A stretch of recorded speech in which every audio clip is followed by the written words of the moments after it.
لا إله إلا الله لا إله بسم الله الرحمن الرحيم. إلا الله لا مدینہ منورہ طیبہ طیبہ دیار حبیب شہر رسول صلی اللہ علیہ وسلم کے تمام مسلمانان آدم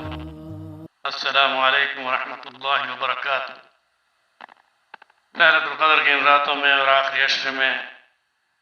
میرے بھائیوں، دوستوں اور بزرگوں اور ماؤں، بہنوں، بیٹیوں، اپنے وقت کو ضائع نہ کرنا۔ ویسے بھی اب لاک ڈاؤن ہے،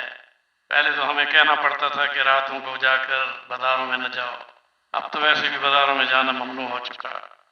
ہر چیز کا پہیہ جام ہو چکا۔ اب اللہ تعالیٰ نے ایک آپ کو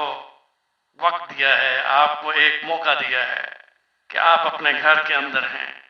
مساجد بہت سارے ملکوں میں بند ہے، اسی طرح سے ہمارے ملک پاکستان میں تو وہاں ماشاءاللہ تراویح کی نماز آپ باجماعت پڑھ رہے ہیں، مگر یہاں سعودی عرب سمیت تمام ملکوں میں، دنیا بھر میں جہاں ہے، لاک ڈاؤن ہونے کی وجہ سے ہر شخص اپنے گھروں میں عبادت کر رہا ہے۔ اور امام حرم نبوی جو محترم مکرم جناب شیخ علی عبدالرحمن حذیفی دامت برکاتہم عالیہ نے بہت عظیم جملہ فرمایا کہ ہر شخص اپنے گھر کے اندر باجماعت نماز کا اہتمام کرے۔ اور اسی طرح سے دنیا بھر میں جہاں جہاں انسان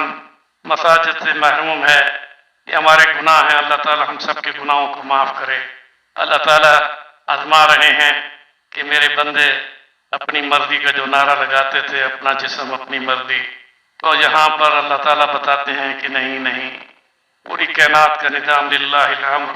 اللہ کے حکم سے چل رہا ہے۔ قل اللہم مالک الملک تؤتی الملک من تشاء وتنزع الملک ممن تشاء وتعز من تشاء وتذل من تشاء بیدک الخیر انک علی کل شیء قدیر۔ اس وقت میں انسان ابتلا اور امتحان میں ہے، تمام مسلمان اجتماعی توبہ بھی کریں، اپنے گھر میں باقاعدہ نمازوں کا اہتمام کریں، اور اپنے وقت کو ٹیلی ویژن پر کوئی ایسے پروگرام جس میں فحاشی اور یعنی اور دیگر اور لایانی گفتگو سے بھی بچے۔ یہ راتیں ایسی راتیں ہیں کہ جس میں لیلۃ القدر کی رات کو حضرت جبریل علیہ السلام آسمانوں سے نازل ہو کر خانہ کعبہ میں جھنڈا گاڑنے کے بعد، پھر اس کے بعد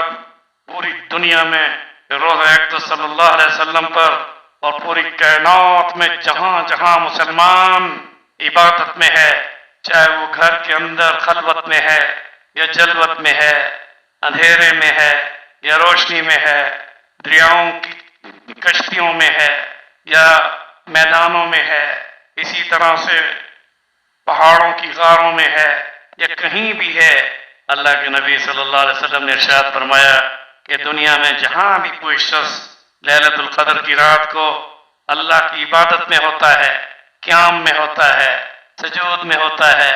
دعا میں ہوتا ہے، تلاوت میں ہوتا ہے، ذکر میں ہوتا ہے، درود شریف پڑھنے میں ہوتا ہے، اب یہ ساری چیزیں عبادات کے ساتھ ہیں۔ فرمایا جب بھی کوئی مومن عبادت کے ساتھ اس رات میں ہوتا ہے تو جبریل امین اسے سلام بھی کرتے ہیں، سلام ہی حتی مطلع الفجر تنزل الملائکۃ والروح فیہا باذن ربہم من کل امر سلام ہی حتی مطلع الفجر۔ یہ کتنی بڑی آیت قرآن پاک کی بتا رہی ہے، پوری صورت ہمیں بتا رہی ہے کہ جبریل بمائے فرشتوں کے رحمتوں کے ساتھ، سلام کے ساتھ، دعاؤں پر آمین کے ساتھ ہر ایک عبادت گزار پر صرف رحمت نازل نہیں کرتا، بلکہ جبریل امین اور فرشتے، ایک حدیث میں آتا ہے کہ اس عبادت گزار کا مصافحہ بھی کرتے ہیں، اور آسمان پر انہیں مقبول نام کے ساتھ پکارا جاتا ہے۔ آؤ مل کر اس بات کا ہم پوری طرح عہد کر لیں کہ اب یہ عشرہ شروع ہو چکا ہے۔ اذا دخل العشر شد میدرہ واحیا لیلہ وایقظ اہلہ۔ رسول اکرم صلی اللہ علیہ وسلم آخری عشرے میں جب داخل ہوتے تھے، اپنی کمر کو عبادت کے لیے کس دیتے تھے، ساری رات عبادت کرتے تھے اور اپنی اہل کو بھی جگاتے تھے۔